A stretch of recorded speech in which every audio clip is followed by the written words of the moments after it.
Dawson and give us another target in the middle of the field. So yeah, when him and Dawson are in the game, you're in 12, but it's quasi like 11 anyway. It's not like he's not your standard wide tight end. He's going to be flexed out a lot more than necessarily you would do with Dawson. Did the receiver run impact what you did? Not really. It was more how we saw Dalton, and that he, we knew it was going to come down to maybe there's a receiver there left, maybe he's there left. We weren't sure. And you asked me 5 picks before we picked, I still would have told you we're going to trade down. I thought he was going to get taken, but yeah, we were. I called the Giants and they talked about it, and then they let me know they were going to trade up. So as soon as I heard that, I called Jacksonville, and right away they weren't sure, and they waited till they got on the clock, talked it through, and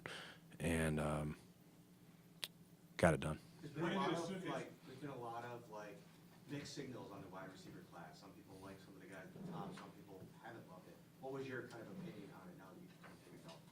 Yeah, there's really good players. It's really, there were some different ones. You got the Ohio State kid, really good inside, could play outside too, but you're probably going to specialize with him inside. You got a couple of smaller guys. Zay Flowers is a rack guy. Addison can play inside and play out. Zay's probably more inside, but you can play outside. And then Johnson's a big outside, vertical stretch player. All of them have kind of different skill sets, but good group. And there's still more as you kind of move down the draft board. Dalton's skill set. Could you go a little deeper into what Yeah. what the best traits are? Elite hands, really good route runner, good feel, setting up guys inside. There's always the card telling you as a player what to do, 8 yards here, there, but sometimes the defense changes, and this guy's got great feel, great instinct. You guys saw it from a different position. Cole Beasley, great feel. This guy in a different body type does that, but he's, I would say the number one thing about him: elite hands, good route runner, separation ability at the top of the route. You have historically, since you've been here, gone after tight ends who were wide tight ends. Yep. Tommy Sweeney and all, OJ and everybody. Yeah. So this is a little bit of a departure for you. Yeah. What do you think? It's just I think he pairs well in our offense. He's something we don't have. Like I said, if we're in 12, when he's in the game, generally when you're in 12, if you've got 2 wide tight ends, you're going to get base defense. When he's in the game, we're going to get nickel as if we're in 11. So it's just a different style player. 6'3", just under 250. He's not a receiver, but he's more of a receiver. We're not going to be having him block a lot of 6-techs. He had a back injury at the end of last season, coming out of the combine, and I think out of their pro day too. Yeah. Obviously, you guys are okay with the medical on him? Yeah. Our docs cleared him, checked all that through, and we compare grades, around the league as well, and he was definitely cleared. You talked about Can the you lack give of us an picks. insight into maybe how things fell relative to your board? You had indicated in your pre-draft that you didn't have a lot of first-round grades necessarily, and along with other teams, obviously, but you had said you'd trade down if he wasn't there. Where did things stack up relative to maybe some of the other defensive players that were still? Yeah, us trading up tells you how we valued him, without me being specific. But, there's defensive players around, but he was the best player on our board, by our opinion. Yeah. Did those first 4 receivers go off the board? Did you have first-round grades in all of them, or 2, 3? Just give us a number. Yeah. No, but I'm not going to give you the number.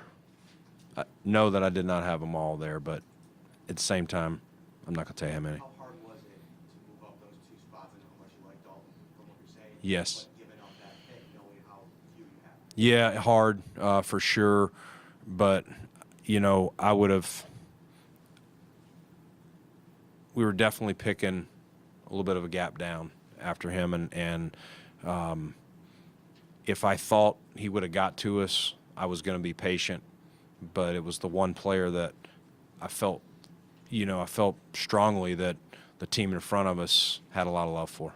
You mentioned that you could see Dalton and Dawson being on the field at the same time, but Dawson's coming off a year where you guys just paid him. There is going to be some talk about what this potentially means for him. So in your mind, what does this mean for Dawson in terms of his usage? Yeah, I don't want to get into the usage part because this guy's got to come in here and learn our offense. He'll be a rookie. It's going to take him time. I think that's to be determined. I think it's just another weapon for Dorsey. Dawson's going to still be very involved. Like I said, Dawson will play more of that traditional Y. He'll play more of the F for us. So, like I said, it'll just be a different package. But Dawson's is a clearly better inline blocker, still a receiving threat. So I don't think Dawson's going to be going anywhere. Brandon, how important was it did you feel that you needed to address your pass catching needs and to spread the ball out more, have another threat in your passing game for Josh? Yeah, we hoped in the draft that somewhere. I mean, there's more guys that could help as well if we didn't land it tonight. So it's not like we had to do it tonight, but we just we felt strongly about Dalton and his skill set and what he would add to this offense. So anytime you can add a weapon, for your quarterback and your offense, you don't pass that up unless there's just someone clearly better. This feels like something you've kind of been after for a little while. Like when you brought O.J. Howard in last year, Jacob Hollister. Does this kind of go a couple years back maybe of what you wanted to kind of do with the offense, and now you have the guy that really fits into that? Yeah, I mean, we've been looking for another tight end. I can tell you when we just drafted Cam Newton in Carolina the first year, we had Jeremy Shockey, and then we traded for Greg Olson in camp. Just two guys to work the middle of the field.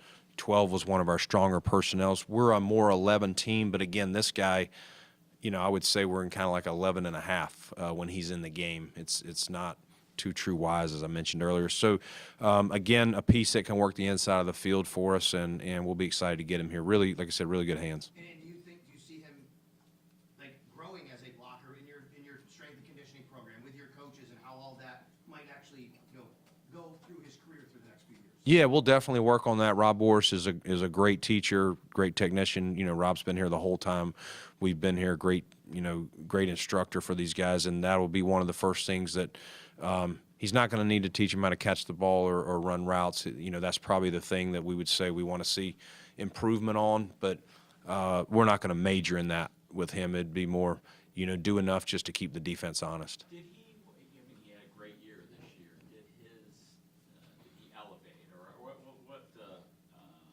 were there moments this year that that stood out to you, maybe USC? The USC game, I mean, we were watching him as a group a couple of weeks ago with the scouts, and we were going through. It was one of the segments where we just went through all his targets, and we were like, "Are these the same play?" Like it just kept going and going, and you're amazed at how many catches he had in one game, and the defense didn't adjust in that game to kind of slow him down. But no, he definitely was a guy that we didn't have rated as high as we ended up. He definitely elevated himself as the season went on.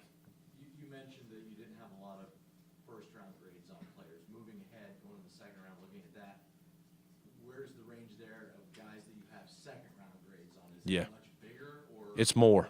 It's more. So I think there will be a decent chance where we're at 59 to get someone late 2 or top of 3, probably, hopefully late 2. would there be a potential to maybe get some draft capital Back.